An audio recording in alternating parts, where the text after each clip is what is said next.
Hello everyone, this is Group 7 and our topic is the physiological impacts of nicotine and caffeine. And this is the introduction of our topic.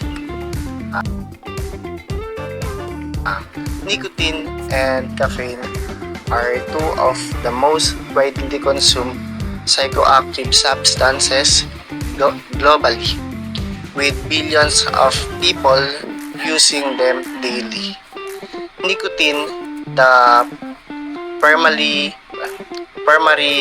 psychoactive compound in tobacco, and caffeine, a stimulant found in coffee, tea, and energy drink, have been used for centuries to enhance cognitive function, improve mood, and increase alertness.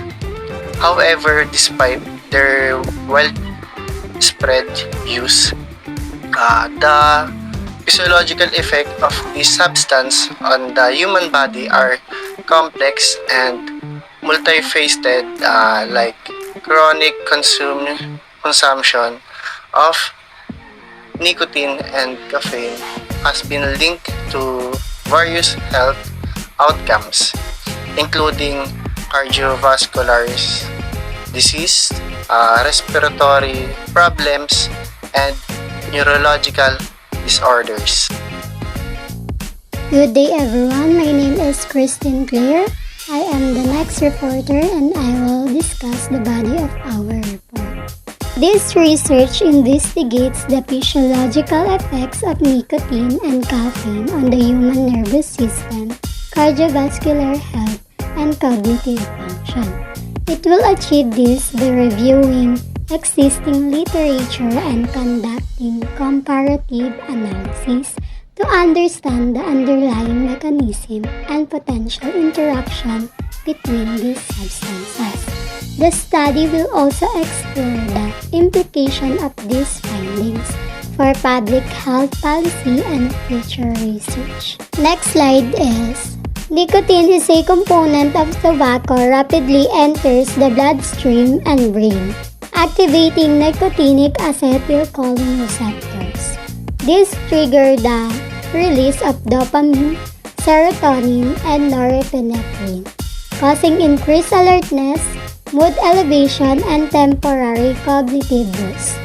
However, significant adverse health effects accompany these short-term benefits. Next one is: nicotine, a poisonous and addictive alkaloid from tobacco, is used recreationally and as an insecticide.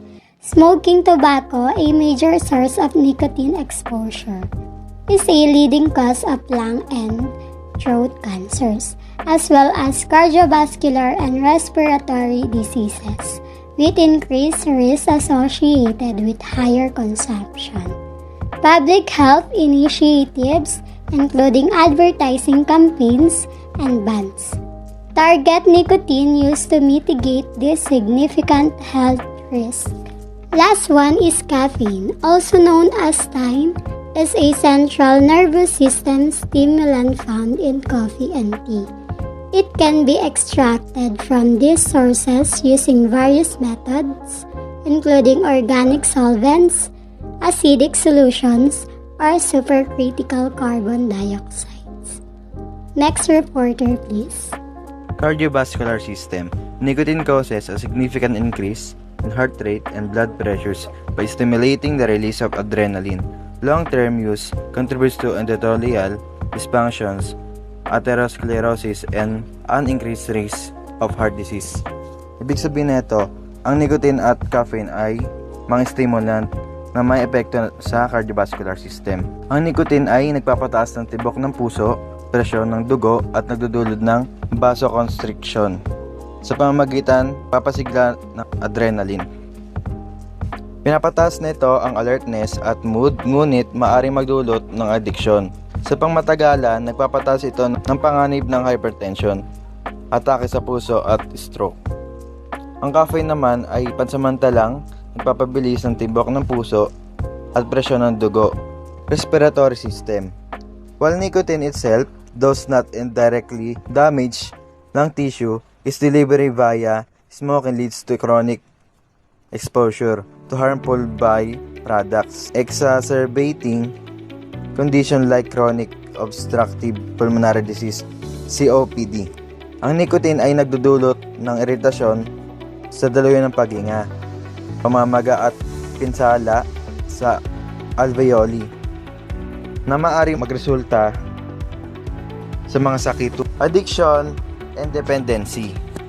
Nicotine's interaction with the reward system fosters dependence, making sensation challenging and leading to withdrawal symptoms such as irritability, anxiety, and impaired concentration. Ang nicotine ay mas mataas na potential para sa addiction at dependency.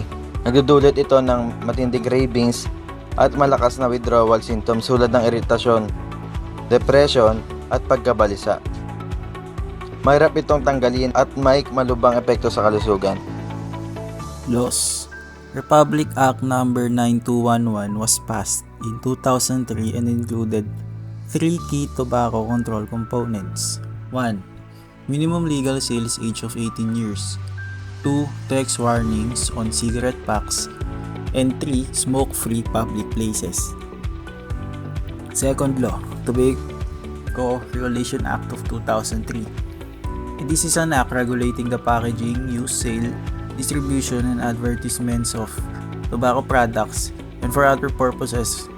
Republic Act No. 9211. The third law is Executive Order No. 26 providing for the establishment of smoke-free environments in enclosed places. Executive Order No. 106 prohibiting the manufacture, distribution, marketing, and sale of unregistered and/or adulterated electronic nicotine or non-nicotine delivery systems, heated tobacco products, and other novel tobacco products, amending Executive Order No. 26, Series of 2017, and for other purposes. Definition of terms. Number 1. Physiological, relating to the branch of biology that deals with the normal functions of living organisms and their parts. Number 2. Nicotine, a poisonous addictive chemical found in tobacco products and vaping devices. Number 3. Caffeine, a natural chemical with stimulant effects. It is found in coffee, tea, cola, cocoa, guarana, yerba mate. Number 4. Cardiovascular, known as the circulatory system, is made up of the heart, blood, and blood vessels. Number 5. Psychoactive, affecting the mind or behavior. Number 6. Chronic obstructive pulmonary disease is a common lung disease causing restricted airflow and breathing problems. It is sometimes called emphysema or chronic bronchitis. Number 7. Atherosclerosis is a hardening of your arteries from plaque building or gradually inside them. Plaque consists of fat, cholesterol, and other substances. Nicotine and caffeine both have a big impact on our minds, but in different ways. Nicotine, found in cigarettes and vapes, is a stimulant that makes you feel good at first by releasing dopamine, which is the feel-good chemical in our brain. But after the high fades, you might feel anxious, irritable, or even depressed, and this can lead to addiction. Over time, smokers or vapors might crave that feeling more often, which makes it hard to quit. Caffeine, on the other hand, is something most of us drink daily, usually in coffee or energy drinks. It makes us feel more awake and focused by blocking a chemical called adenosine, which makes us sleepy. While caffeine can help you stay alert, too much can cause anxiety, jitters, and trouble sleeping. Like nicotine, if you depend on caffeine to stay awake or feel better, it can become a habit that's hard to break. Both nicotine and caffeine can make us feel good in the short term, but they also come with risks, especially when used too much. Being aware of how they affect our mood and mental health is important so we can make smarter choices about how and when we use them.